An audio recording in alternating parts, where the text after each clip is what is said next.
Everyone எல்லாம் எப்படி இருக்கீங்க? இன்றைக்கி நம்ம சேம் டாபிக் தாங்க, choosing your life partner part 2 version இன்றைக்கி பண்ணலான்ட்டு இருக்கேன். ஏன்னா அன்றைக்கி என்னால் ஃபுல்லாக கவர் பண்ண முடியல. அதுக்கு முன்னாடி ஒரு இன்சிடெண்ட் ஒன்று சொல்கிறேன்.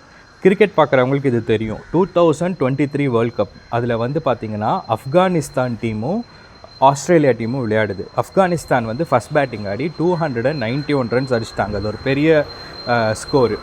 ஆஸ்திரேலியா டீம் வந்து எப்பயுமே அவங்க தான் ஃபேவரட்ஸ்ன்னு நினச்சோம். ஆனால் அவங்க பேட்டிங் ஆரம்பித்தோடனே 91 ஃபார் 7 நல்லா ஸ்கோர் ஞாபகம் வச்சுக்கோங்க. 91 ஃபார் 7 இன்னும் 200 ரன் அடிக்கணும்.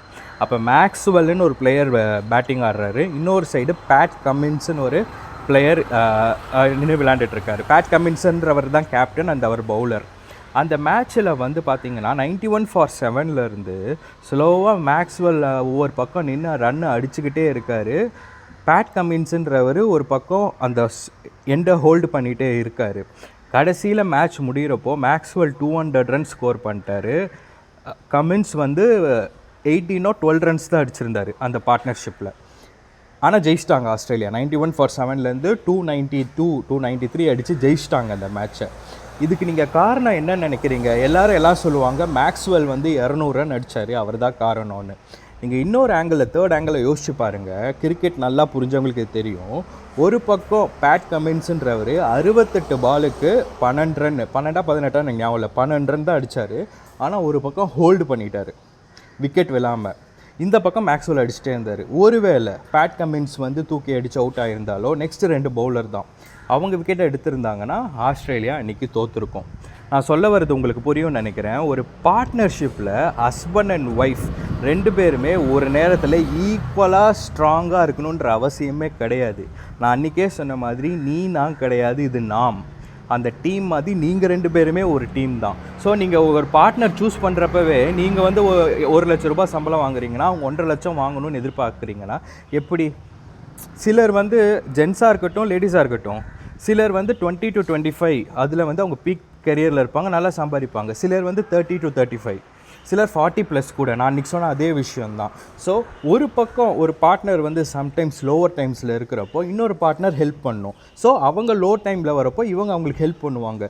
எப்படி மேக்ஸ்வெல்லும் பேட் கமின்ஸும் அந்த காம்பினேஷனை விடாமல் பிடிச்சி ஒரு பக்கம் ஒருத்தர் ஹோல்ட் பண்ணிகிட்டு இருந்தாலும் இன்னொரு பக்கம் இன்னொருத்தர் 95% ஸ்கோர் பண்ணி அந்த மேட்ச்சை ஜெயித்த மாதிரி நீங்கள் மேரேஜ் லைஃப்பில் ஜெயிக்கணுன்னா இந்த பணம், ஸ்டேட்டஸு, அதுக்கப்புறம் வந்து உங்களுக்கு வாங்கி தர கிஃப்ட்டு, நகை, இதெல்லாம் வச்சு ஒரு பார்ட்னரை நீங்கள் சூஸ் பண்ணாதீங்க. அப்புறம் நீங்கள் ஒரு ஃபேக்கான லைஃப் தான் வாழணும்.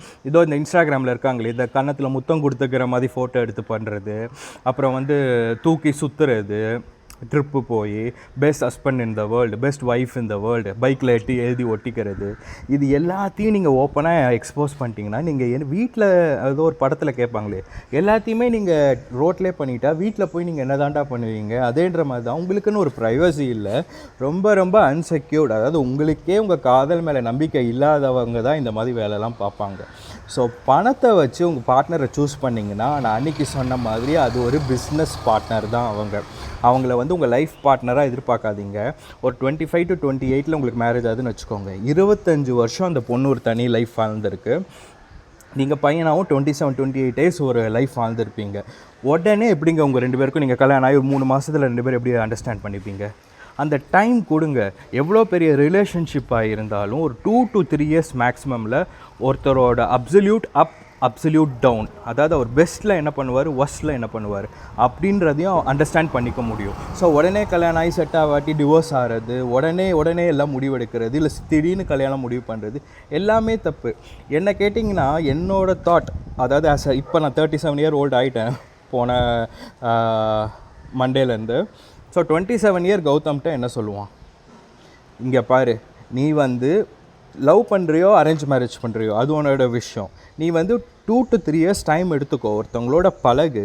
அதில் ஜஸ்ட்டு நீ சும்மா அவங்களோட வெளியே சுற்றுறது, அப்புறம் வந்து ஒரு மூவி போகிறது, பீச் போகிறது மட்டும் மேட்டர் இல்லை. ஃபினான்ஷியல் விஷயத்தில் 2 பேரும் எப்படி ஹோல்ட் பண்ணுறீங்கன்றதை பாருங்கள். உங்கள் 2 பேர்த்துக்குள்ளே டஃப் டைம்ஸில் நீங்கள் எப்படி ட்ராவல் பண்ணுறீங்கன்னு பாருங்கள். அதை லிவ் இன் ரிலேஷன்ஷிப்னு மற்ற கண்ட்ரீஸில் சொல்லுவாங்க. நம்ம கல்ச்சருக்கு இன்னும் செட் ஆகலை. But I am mentally ready. For my future generation, என்னோட கிட்ஸுக்கு நான் சொல்கிறேன். பட் எல்லோரும் இதை நீங்கள் ஏற்றுக்க மாட்டேங்க. அதனால தான் நான் இந்த விதத்தில் விதத்தில் சொல்கிறேன்.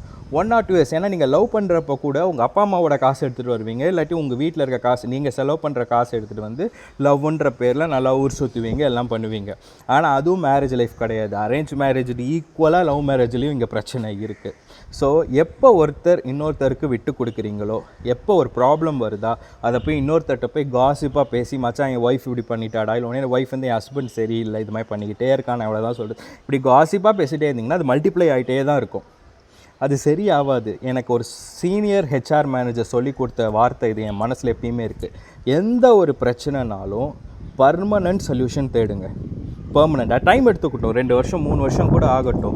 எனக்கு இந்த டிசம்பர் வந்தால் 10 years of marriage life. 10 years of marriage லைஃப்பில் நான் எவ்வளோ லோவில் இருந்தேன்றது என் ஒய்ஃபுக்கு தெரியும். எங்கள் 2 பேர்த்தில் அவள் தான் எனக்கு அதிகமாக விட்டு கொடுத்துருக்கா. அதில் எனக்கு சொல்கிறதுக்கு எனக்கு எந்த இதுவுமே கிடையாது. அவ்வளோ லோவில் இருந்தும் நாங்கள் வந்து கொஞ்சம் போராடி நாங்களுமே அப்ஸ் அண்ட் டவுன்ஸ் எல்லாம் பார்த்து எல்லாமே எங்களுக்குள்ளே நடந்து தாங்க நாங்கள் இந்த ஒரு ஹோல்டு பண்ணி தான் இப்போ வாழ்ந்துட்டுருக்கோம். அந்த மாதிரி if a battle is worth, நீங்கள் தான் வந்து ப்ரொஃபஷ்னல் ஹெல்ப் எடுத்து அதை சரி பண்ணுறது உங்கள் டியூட்டி. உங்கள் அம்மா கிட்ட அப்பா கிட்டலாம் போய் நிற்காதீங்க. உங்களுக்கு தானே கல்யாணம் பண்ணி வச்சாங்க, நீங்கள் தான் இதை சரி பண்ணணும். சரி பண்ணிவிட்டு லாங் டேர்முக்கு யோசிங்க, ஷார்ட் டேர்முக்கு யோசிக்காதீங்க. இந்த பிஸ்னஸ் பார்ட்னரை தேடுறத நிறுத்துங்க. பிஸ்னஸ் பார்ட்னரை தேடிட்டு கல்யாணம் பண்ணிவிட்டு அப்புறம் அவங்கக்கிட்ட அஃபெக்ஷனு, லவ், எமோஷன்ஸ்லாம் எதிர்பார்க்காதீங்க. எல்லாத்தையும் கன்ஸ்ட்ரக்டிவாக கொஞ்சம் யோசிக்க பாருங்கள். Okay, thank you. ஸோ சீக்கிரமே இன்னொரு வீடியோவில் சந்திக்கலாம். நன்றி.